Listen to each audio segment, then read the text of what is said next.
নমস্কার বন্ধুরা, আশা করি সবাই তোমরা খুব ভালো আছো, সুস্থ আছো। আমিও ভালো আছি।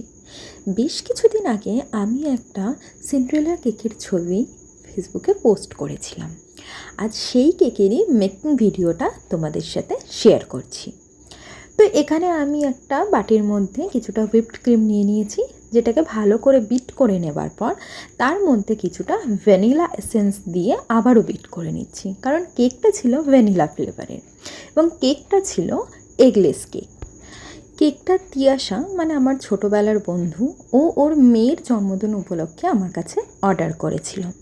এর আগেও ও একবার কেক আমার কাছে অর্ডার করেছিল, যেটা ওর হাজব্যান্ডের জন্মদিন উপলক্ষে। সেই কেকের ছবিও আমি অলরেডি ফেসবুকে আপলোড করেছিলাম।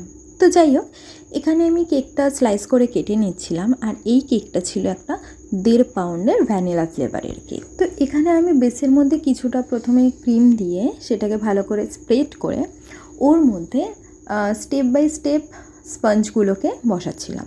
তো এখানে স্পঞ্জের মধ্যে, মানে কেকের যে স্পঞ্জটা আছে সেই স্পঞ্জের মধ্যে প্রথমে আমি শুধুমাত্র জল স্প্রে করে নিয়েছিলাম। এখানে কিন্তু আমি কোনো রকমের সুগার সিরাপ ইউজ করিনি, কারণ এখন অনেকেই মিষ্টিটা একটু কম খায়, তো সেহেতু আমি এখানে শুধুমাত্র ওয়াটার স্প্রেই করেছি।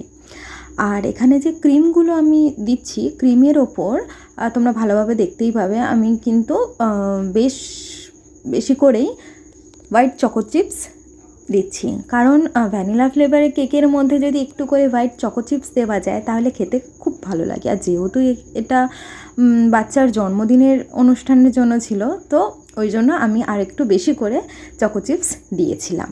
তো এখানে ক্রাম কোটিং করা হয়ে যাওয়ার পর লাস্ট ফাইনাল কোটিং করে সেটাকে আমি ফ্রিজে সেট হওয়ার জন্য রেখে দিয়েছিলাম।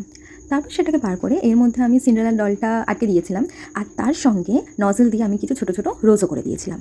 রোজ করে দেওয়ার পর এর মধ্যে আমি কিছু ব্লু কালারের স্প্রিঙ্কল দিয়েছিলাম ছোটো ছোটো, আর কিছু ছোটো ছোটো হোয়াইট সুগার বল দিয়ে দিয়েছিলাম। তার সাথে এর মধ্যে দিয়ে দিয়েছিলাম ছোটো ছোটো বাটারফ্লাই, যেগুলো ব্লু কালারের দেখতে, আর বেসের মধ্যে ওর মেয়ের নামও লিখে দিয়েছিলাম। ও একটা হ্যাপি বার্থডে ছোটো স্টিকও দিয়েছিলাম। তো যাই হোক, এটা ছিল কেকের ফুল লুক, আর তার সঙ্গে আমি রিভিউটাও দিয়েছি। তোমাদের কেমন লাগলো কেকটা দেখতে সেটা কিন্তু আমাকে অবশ্যই জানিও। সবাই ভালো থেকো, সুস্থ থেকো, টাটা।